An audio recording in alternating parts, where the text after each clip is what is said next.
So I didn't get a video prepared for this week, and because I'm here in Victoria, British Columbia, I'm here at Miniature World, which, let's see, greatest little show on earth, as you might be able to tell or not.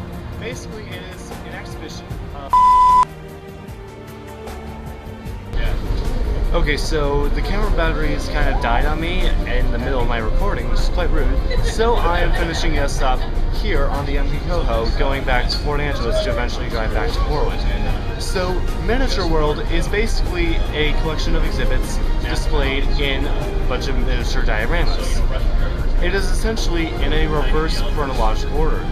You start off in Space 2201, which is basically a corridor that makes you feel like you're on the set of Star Trek. Then you exit the corridor and you travel back in time to World War II and the Civil War, 30 Years War, really all the major wars in recent history, minus the Cold War. Then as soon as you pass through all the death and carnage, at least the miniature death and carnage, you pass through the Great Canadian Railway, where you essentially can follow the train west to east, going from Victoria all the way out to the Atlantic Ocean near Quebec City. You can also stop up in the middle of the route near Calgary to see the wood mill.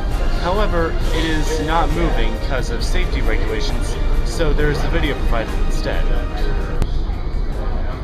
Then next you pass through to see the other side of the wars, and you also get to see castles on the other side, as well as modern trades passing through all of them. Note that there's nowhere in the world where you can see this for real life. All of these castles are bunched together even though they're in different countries. Europe isn't that small, my American friends. It's not small at all. It's the size of the United States itself. You can also see fighter planes from World War II through a display that kind of goes inwards. It kind of fisheyes inwards.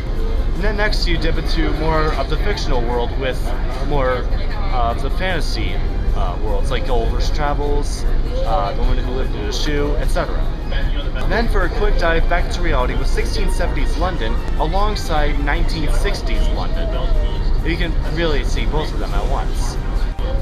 Next you pass through the late 19th and early 20th centuries with the Wild West, as well as a Victorian age car show.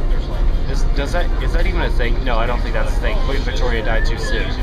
Then next you pop into the dollhouses room, where you see a bunch of absolutely huge dollhouses. They're giant. You can almost live in them yourself.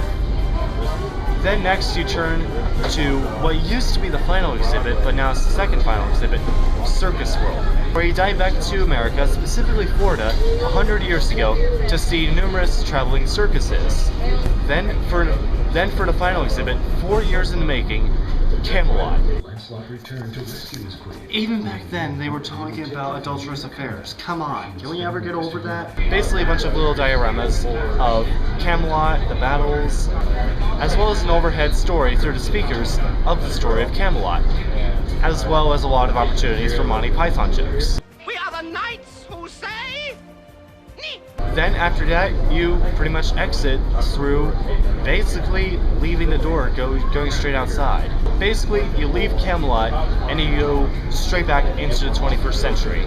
Well, the Camelot exhibit ends right here, so cue the outro screen, me from the future. Thank you, me from the not too distant past. Now, as always, if you enjoyed this video, please feel free to give it a like and share it. And for more in the future, please make sure to subscribe, and I will see you on Wednesday. And as always, stay positive. Okay, tell me that wasn't inspired by Star Trek.